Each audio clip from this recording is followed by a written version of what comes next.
in terms of the global West, in terms of society, is this discord and tension between the sexes.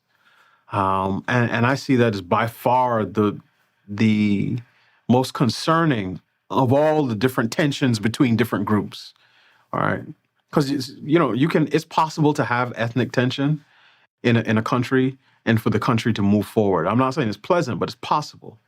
But it's impossible to have tension between the sexes and think that the country is going to survive. And in fact, what you have is you have a situation where, for lack of a better term, the red pill right, and if I could use the archetype of a Andrew Tate, for instance, and the blue-haired left, and think of your, stereotypical gender studies professor, are saying the exact same things to their respective camps.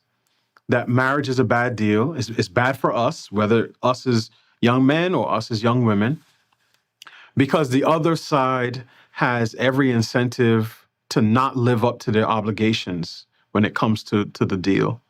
And if you want kids, you're better off just getting those children on your own, and not signing up to give away either half of your resources or the best of your years to the opposite sex. That is a terrible thing for society. How do we turn it around? I think through much prayer and fasting, and I'm not saying that to be flip. I mean, certain things I think are going to take spiritual reformation. On a more practical, political, or cultural level, I think part of it is painting a picture, particularly for young men, of what life looks like when you cast aside, one of the most important formational moments in a man's life, which is when he gets to the point where he realizes that he desires a wife and desires to have a family. Because the number of people who I've met in my life who are genuinely content without any romantic relationship and without the prospect of children is extremely small.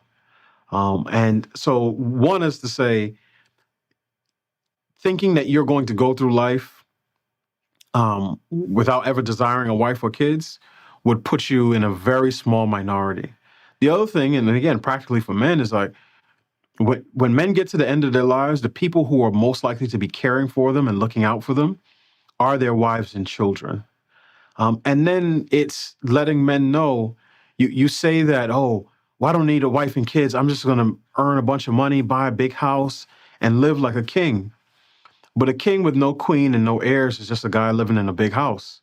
So I don't think that the vision that they're being sold on is one that they will actually desire, particularly as they get older. So it's a mix of things. Some, again, in the spiritual plane, some on the cultural plane, and then potentially some on the political plane as well.